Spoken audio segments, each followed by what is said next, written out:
I'm George Martindale at M Windows Doors. Today we're going to be doing another brick out.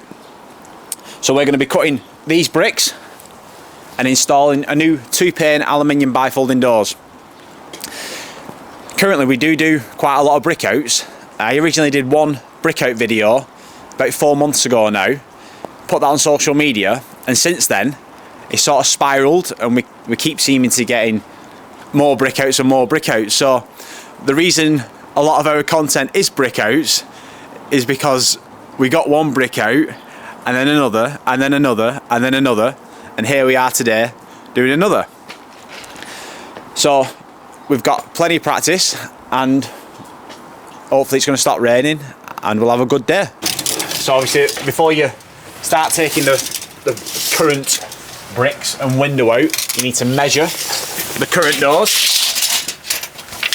Obviously make sure they fit. It's 21, that's 2105. You obviously want to measure in the weld so it's a fixed point. That's 2260. So you don't always, but this is the DPC line, because you can see the DPC here. It's not always the DPC line, sometimes it's higher. So you need to check the internal before you start cutting it, which I did. That's 2275, so there's 10mm tolerance, which is perfect. So now we can start. Obviously, before you obviously want to start your brick out, doing your grinding before you take the window out. Even though we've got a water tank attached to the grinder, so there isn't any dust, but theoretically, if you took the window out before and then started grinding, the dust would go in the house. Again, in this situation, it wouldn't be the end of the world, because it's all being redone anyway. We're the first people part of this project. So yeah, it's time to get going and another brick out in the rain.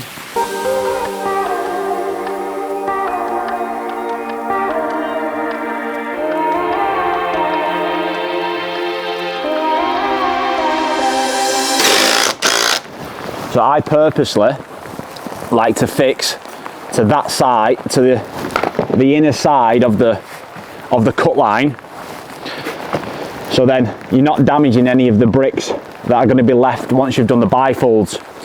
A lot of people like to fix to the outer side into the mortar so they can fill it in afterwards, so that way then when they're grinding, if we slip now, we are potentially more likely to damage the face of the brick. So I'll have to make sure I don't slip. But when you do it that way on the outer side, you're making a mark in the brick that's going to be finished. So there's no right and wrong, and that's just how we do it, and I've never had a problem, and that's just the way I like to do things. Obviously everybody's different.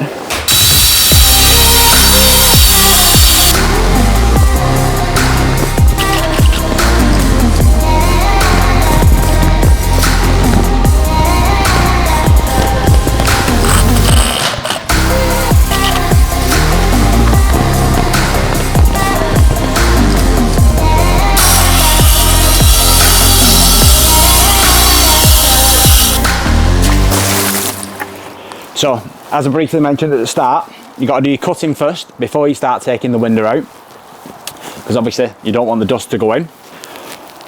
So we've done a nice straight, we've done a nice straight cut, and now it's time for taking the window out. Just based on the age of the property, it's probably going to be red brick on the inside as well, which is going to be a bit of a graft, unfortunately for us.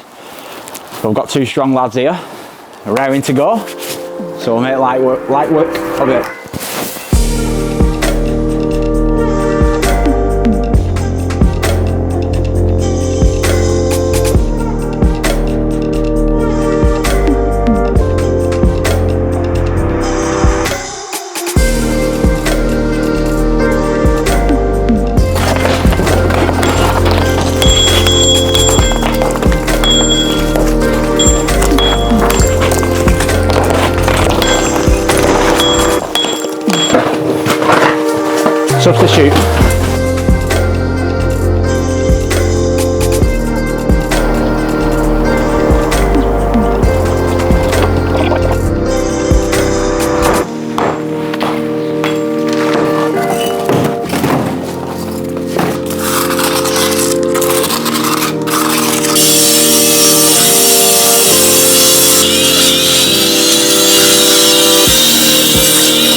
So as you can see, that is a clean cut. I'm not to blow my own trumpet, but that is a really good cut. So it's going to make for an easy install. It's nice and straight. As I said earlier in the video about putting the timber to the inner side, you've got to ensure you don't then slip and catch the front face of the brick, which I've not, thankfully, which is good. I never have done. So as you can see, it's nice and level, nice and plumb. It's plumb. I've been corrected on that. It's nice and plumb and straight. Levels this way. So we're just going to clean the brick up now. Hopefully it stops raining, but we've been saying that about 6 times today, and it's not done. And it's a 2-pane aluminium anthracite grey bifold with clear toughened glass to go in its place. And then next week, following us, all the plaster's been knocked off. And it's been all new plastered, new kitchen, new floor. We're just the first part of the project and the most important part of the project, but I'm slightly biased on that one.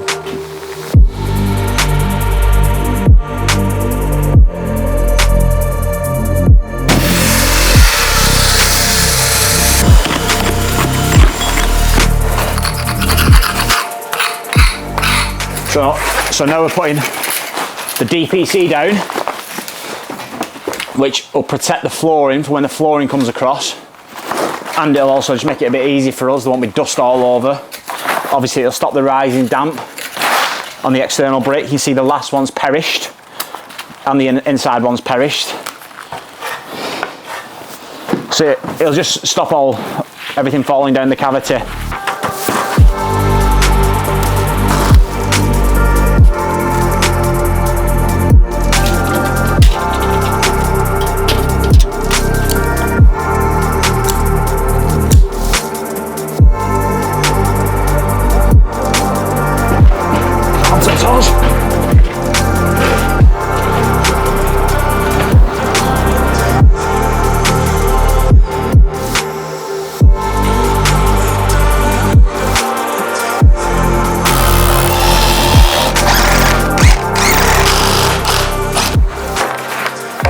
So when we taut and heel the doors, I'm going to put a packer here, packer here, packer here, packer here, and that'll keep the weight up.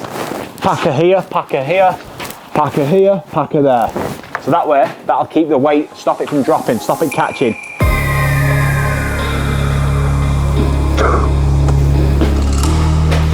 So before I use the expanding foam, I like to use glass cleaner in the hole. And that just helps the expanding foam bond properly. It just gets rid of the dust.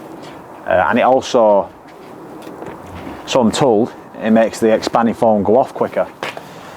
Whether it does or it doesn't, I'm not 100% sure. I also like to leave the tape on the frame for the time being. So then if any expanding foam expands onto the frame's protected by the protective film.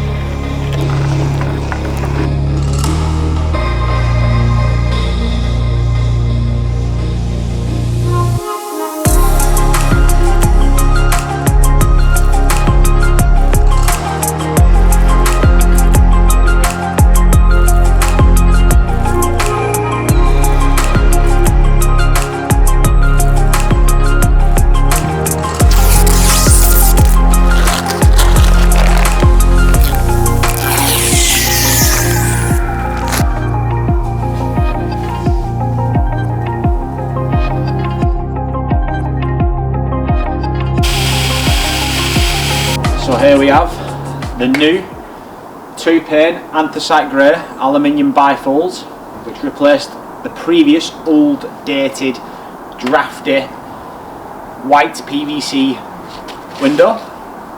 As you can see, we've cut the bricks out perfectly to accommodate the new doors, which is now allowing the maximum light into the customer's property. We are the first people, we're the first tradesman that's part of their project, installing the 2-pane aluminium bifolds. The plasterer's coming next week to knock all the plaster off. They're having new flooring, new kitchen, a new kitchen basically, including plastering, flooring, skirting boards. So it's been a pleasure to be part of this customer's project.